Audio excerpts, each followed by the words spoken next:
Ya, assalamualaikum warahmatullahi wabarakatuh. Eh, Hari ini, pada kesempatan ini kita akan belajar bagaimana cara untuk membuat poster penelitian. Ya, setelah kemarin kita belajar tentang bagaimana penulisan laporan penelitian, maka cara kita untuk menyampaikan atau mempresentasikan hasil penelitiannya, salah satu caranya adalah dengan poster penelitian. Jadi ini adalah salah satu cara, ya, banyak cara, misalnya presentasi oral, kemudian juga naskah akademik, masuk ke jurnal dan yang lain-lain. Sedangkan poster hanya salah satu cara lain, ya. Oke, jadi secara umum poster itu banyak digunakan dalam komunitas akademik karena tujuan utamanya adalah bagaimana merangkum informasi atau menyederhanakan hasil research secara atraktif sehingga terpublikasi dengan baik. Jadi intinya adalah kita membuat rangkuman hasil penelitian, kita sampaikan ke publik, dipublikasi dan menghasilkan diskusi. Itu yang kita inginkan. Dengan kita menyampaikan apa yang telah kita lakukan, maka kita akan mendapatkan masukan, saran, kritik yang kita akan gunakan untuk membangun penelitian yang lebih baik ke depannya. Nah, yang menarik dari poster ini adalah gabungan. Jadi kalau dalam tulisan biasa itu kita bisa menyampaikan banyak hal, diskusi, kemudian sedangkan dalam poster umumnya adalah gabungan dari ringkasan, ya, ringkasan dari analisis, tabel, grafik, gambar gitu ya, dan format presentasi lainnya, ya. Jadi nanti ketika kita misalnya mempresentasikan hasil penelitian kita dalam bentuk poster, tujuan utamanya memang mengatraksi publik. Kita usahakan semenarik mungkin sehingga orang lain mau membaca poster kita dan berdiskusi lebih lanjut berkaitan dengan hasil yang kita kerjakan. Nah, selain itu juga dalam perkuliahan umumnya gitu ya, dalam beberapa perkuliahan kita akan membuat poster misalnya untuk laporan fisika dasar misalnya, atau eksperimen fisika lanjut, atau nanti perkuliahan yang lainnya di mana dibutuhkan poster sebagai alat untuk menyampaikan informasi atau hasil penelitian yang telah kita lakukan, baik itu secara literatur atau secara eksperimen.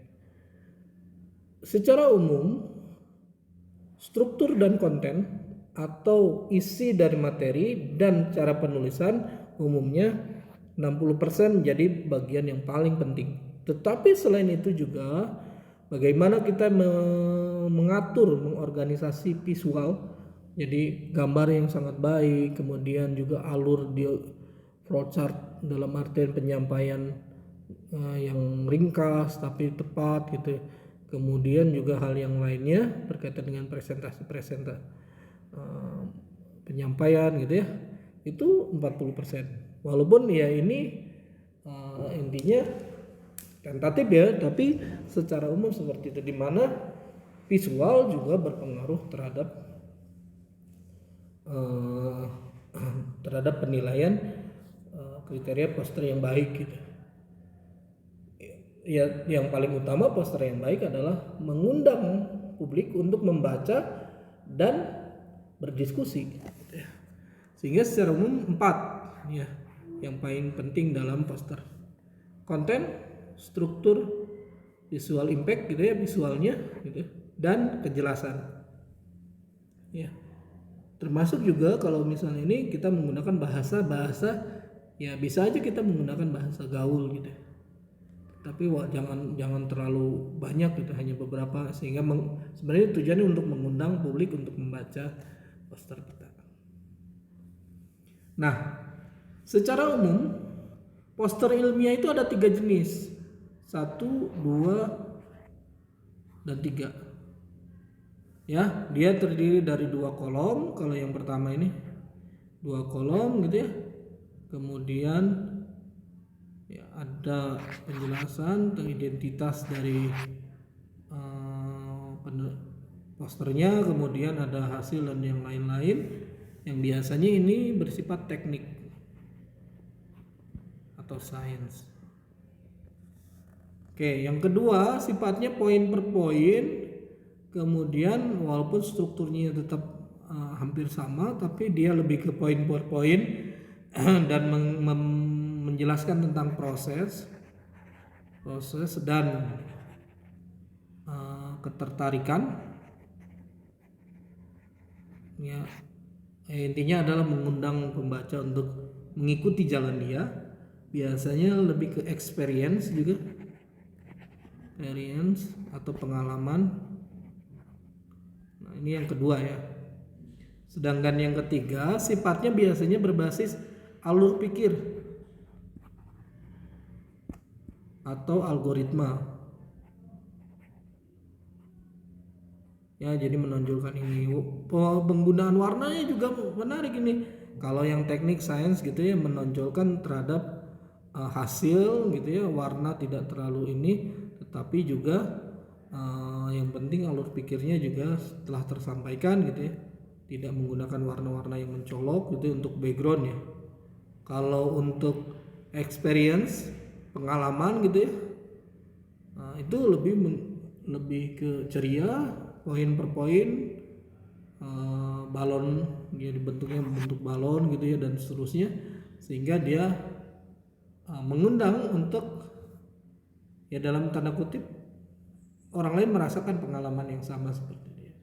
Kalau poster yang ketiga itu karena alur pikir atau algoritma, dia mencenderung ke visualnya untuk menonjolkan bahwa ada proses di dalam pembuatan eksperimen ini gitu ya, atau ada alur pikir yang jelas. Biasanya untuk komputer atau IT gitu ya, ini poster yang seperti itu. Nah, selain itu juga karena poster ini tujuannya adalah mengundang publik untuk membaca gitu ya.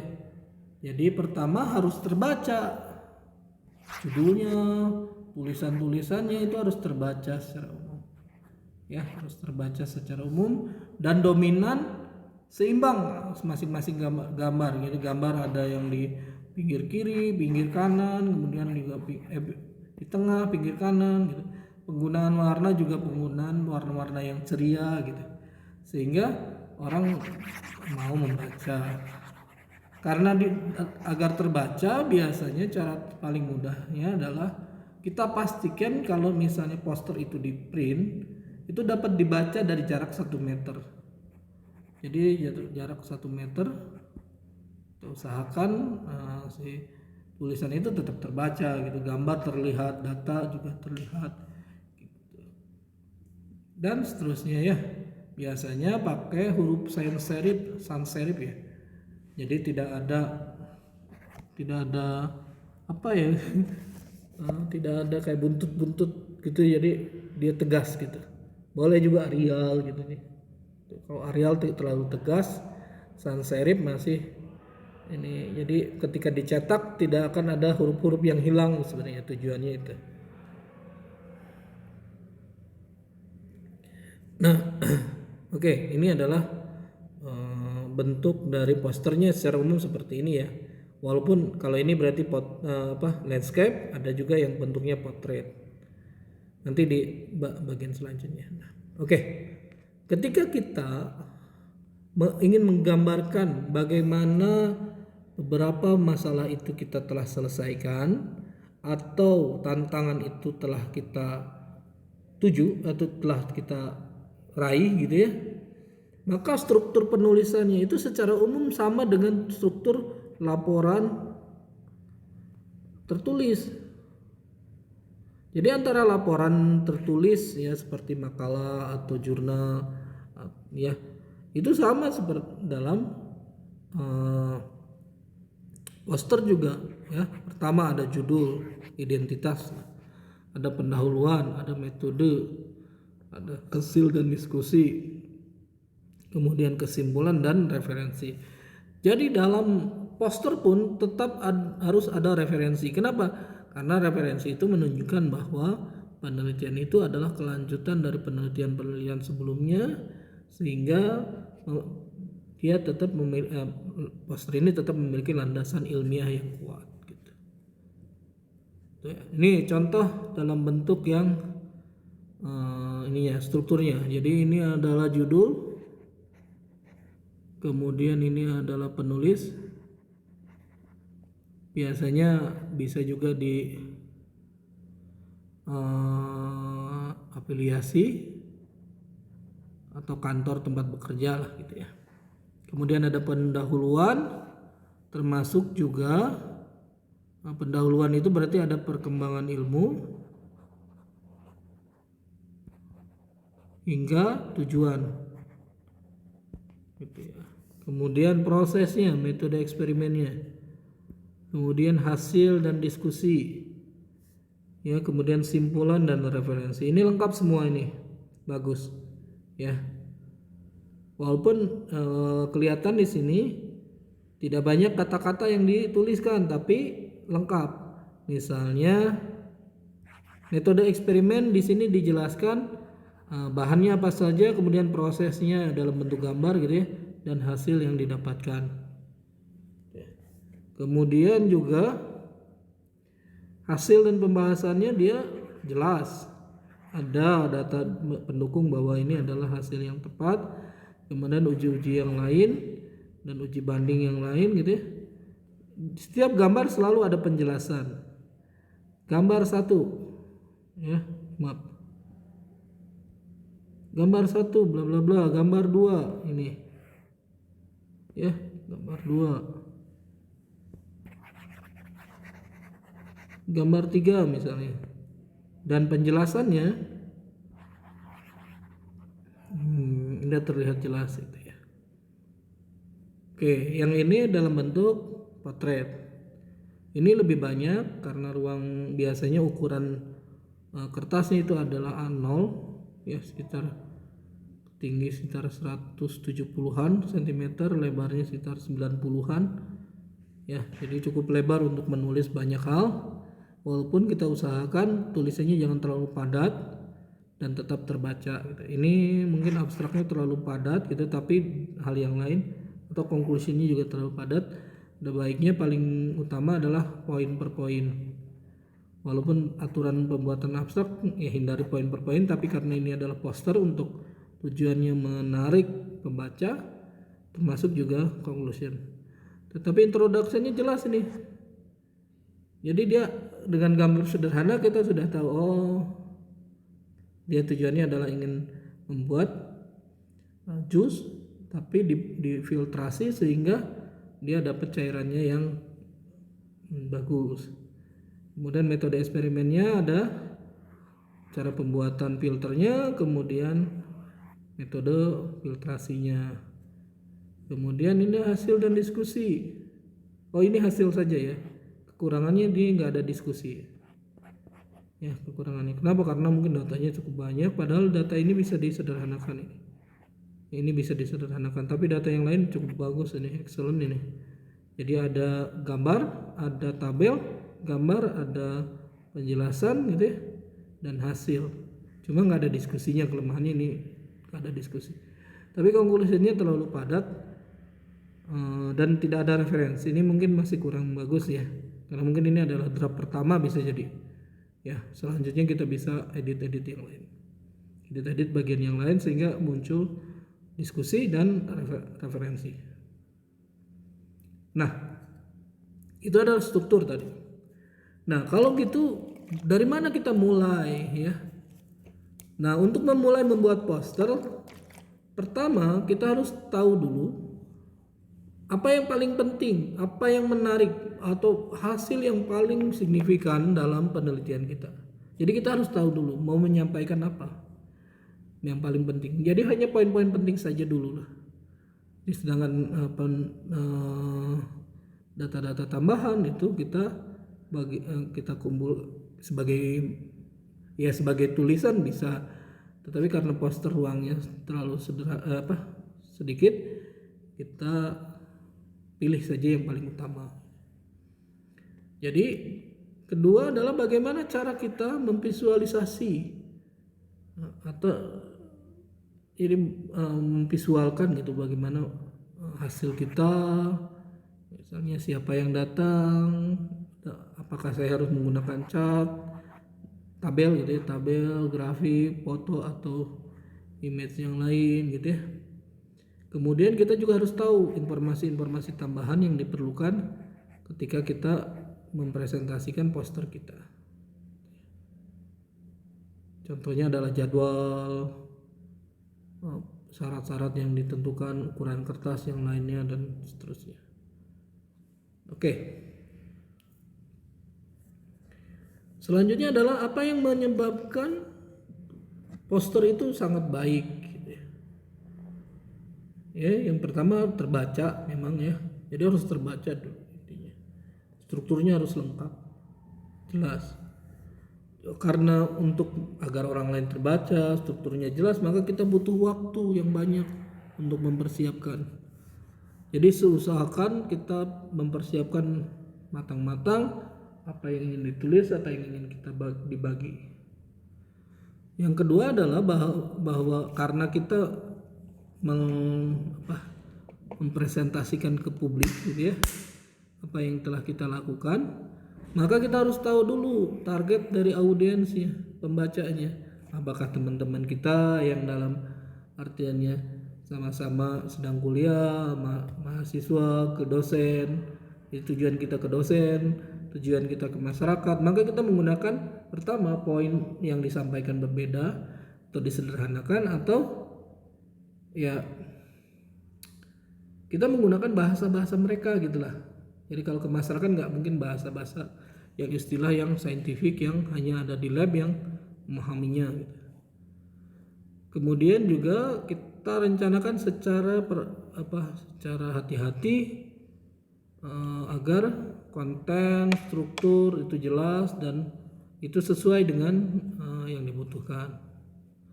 Kemudian juga karena kita ingin poster kita terbaca, maka usahakan seimbang antara teks dan grafik.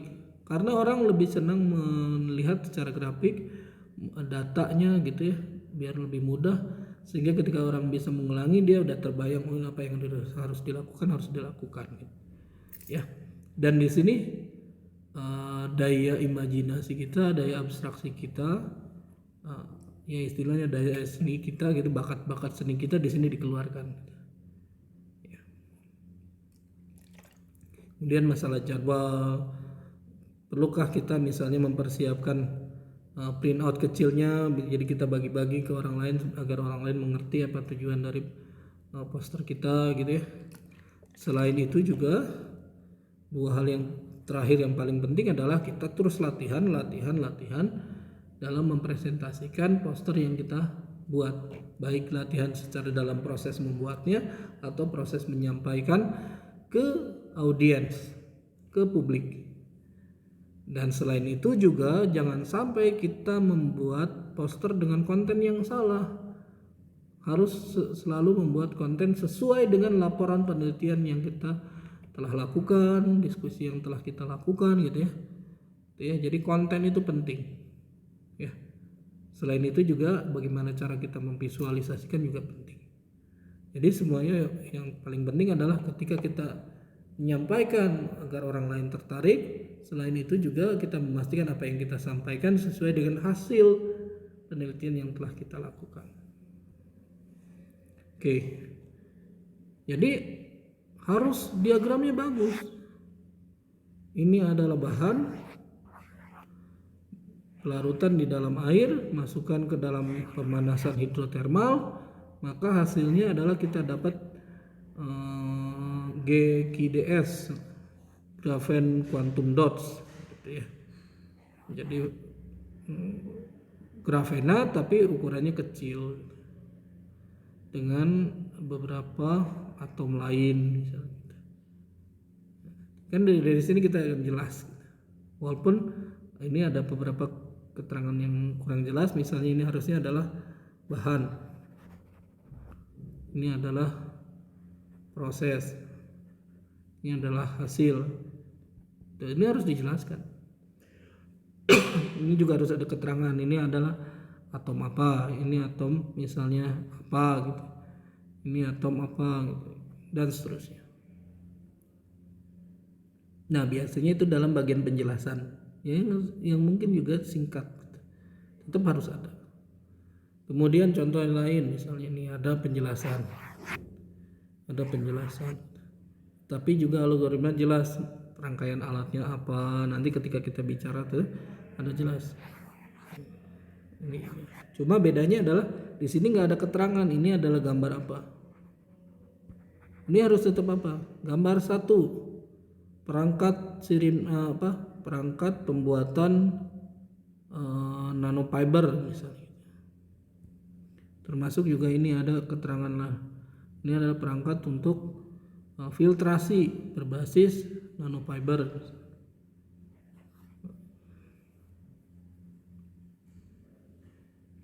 Jadi ini secara umum kelihatan nih perangkatnya seperti apa gitu, dan seterusnya.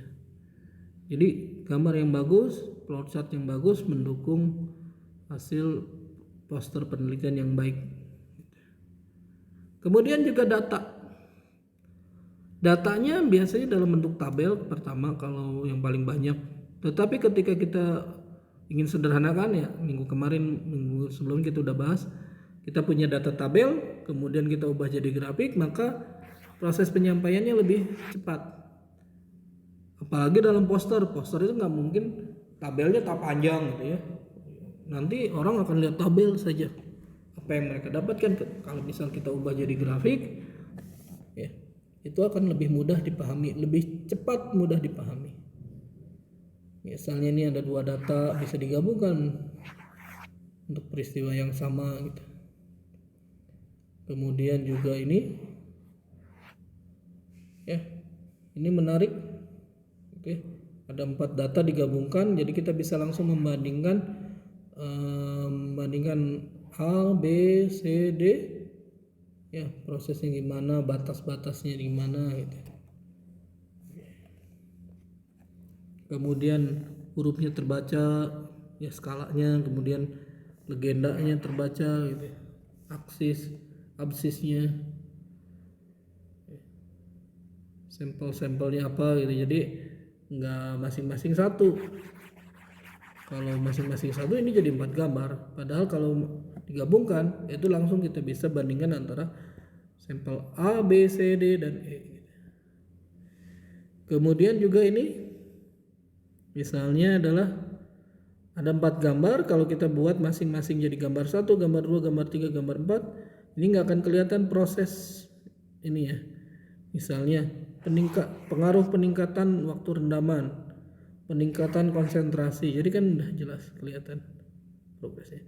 Kalau di waktu rendamannya hasilnya jadi seperti ini, kalau konsentrasi jadi ukurannya seperti apa. Jadi nanti kita akan bisa lihat secara prosesnya gradual ya, ada keterangannya, namun menarik. Walaupun kekurangannya adalah nggak ada legenda gambar apa. Kemudian juga tabel bisa masuk ke dalam poster ya. Selain itu juga harus ada diskusinya. Jadi baik tabel itu secara umum untuk membandingkan suatu peristiwa dengan perlakuan terhadap perlakuan yang lain gitu. Misalnya sampel awal ditambah pumps gitu ya, hasilnya ternyata drug loadingnya naik atau drug loadingnya turun gitu. Itu untuk memperjelas hasil eksperimen dan diskusinya. Nah, yang terakhir adalah software apa yang dapat kita gunakan untuk membuat poster. Ya, secara umum bisa bebas ya. Mau pakai pen boleh, pakai PowerPoint boleh, Adobe Illustrator boleh, Photoshop boleh, InDesign boleh gitu ya. Tetapi Bapak sarankan gunakan open source, misalnya adalah OpenOffice, kemudian Inkscape atau yang lainnya. Ya, untuk membuat gambar kalau Bapak biasanya membuat menggunakan OpenOffice karena mirip dengan PowerPoint ya. Itu atau kita edit-edit di eh, biasanya yang paling mudah ya, yang gratisan Paint gitu dan yang lainnya ya. Oke, itu yang bisa Bapak sampaikan dalam perkuliahan hari ini. Semoga bermanfaat, semoga dapat berhasil membuat poster yang cukup baik. Oke, sekian, terima kasih. Assalamualaikum warahmatullahi wabarakatuh.